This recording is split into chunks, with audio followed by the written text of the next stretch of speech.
Halo guys, welcome back to Aiman Channel. Jadi hari ini kita balik lagi ke sesi Tanya Dokter Ai aja.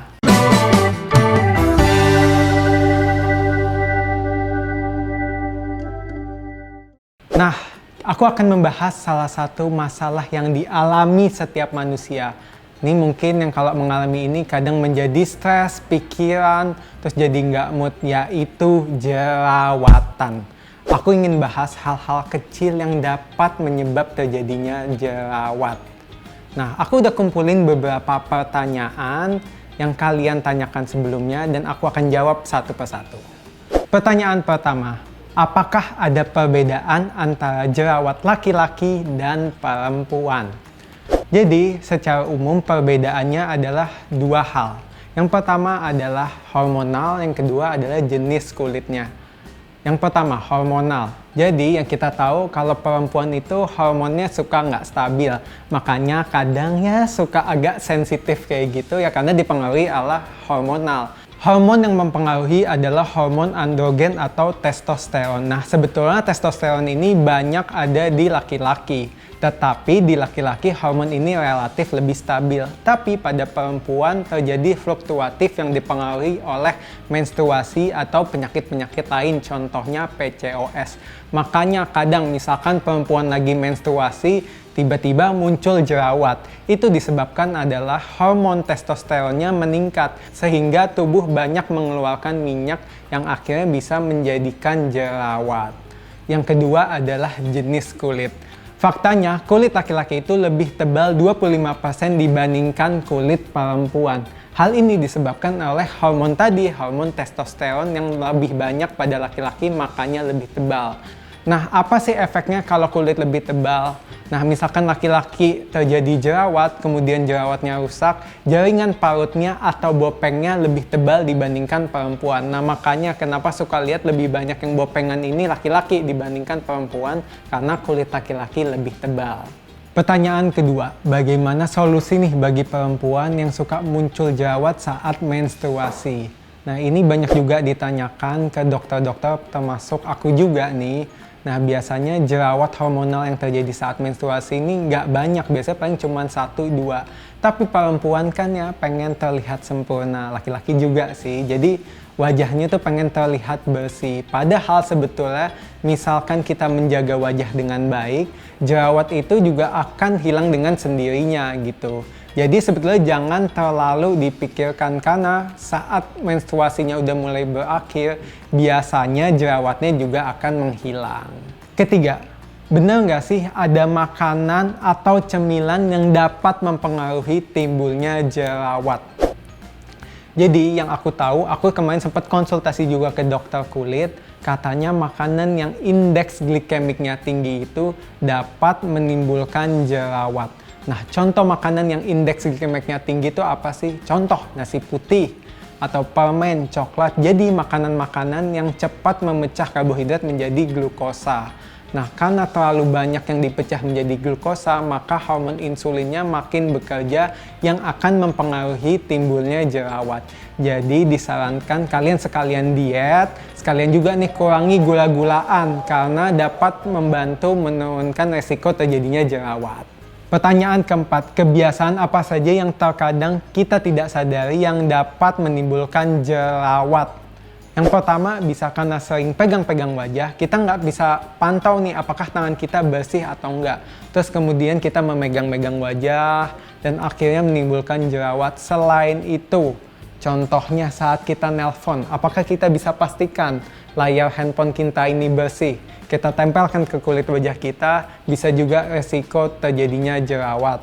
Terus kemudian pemakaian pomade, alat cukur yang nggak bersih, terus kemudian jarang cuci muka. Nih banyak dari kita nih yang suka beraktivitas di luar rumah, pulang ke rumah langsung tidur, terus kelupaan cuci muka. Padahal beresiko terjadinya jerawat karena kita kurang menjaga kebersihan wajah kita atau nggak cocok menggunakan suatu produk. Pertanyaan kelima, berhubungan sama yang tadi, kenapa menggunakan produk yang nggak cocok dapat mempengaruhi timbulnya jerawat? Jadi kadang kita suka nggak sadar tipe kulit kita itu seperti apa. Ada tipe kulit yang berminyak, ada tipe kulit yang kering, atau tipe kulit yang normal. Nah, kadang kalau kita nggak tahu tipe kulit wajah kita seperti apa, kita asal menggunakan produk. Contohnya, misalkan kita tipe kulit wajahnya berminyak, terus kita menggunakan produk yang mengandung banyak minyak, sehingga terjadi penemukan minyak dan sumbatan di pori-pori wajah, terjadilah jerawat itu. Makanya yang perlu diperhatikan adalah kalian harus tahu dulu tipe kulit wajah kalian seperti apa. Apakah tipe kulit yang kering, apakah tipe kulit yang berminyak, atau kombinasi, atau yang normal, sehingga kalian dapat tentukan produk mana yang cocok atau tidak. Dan misalkan kalian nggak tahu nih tipe kulit wajah kalian kayak apa, kalian bisa konsultasikan ke dokter spesialis kulit dan kelamin, atau dokter kosmetik atau estetik lainnya, agar kalian bisa tahu tipe kulit wajah kalian dan ditentukan produk yang cocok untuk kalian seperti apa. Yang keenam, tips memilih produk yang cocok.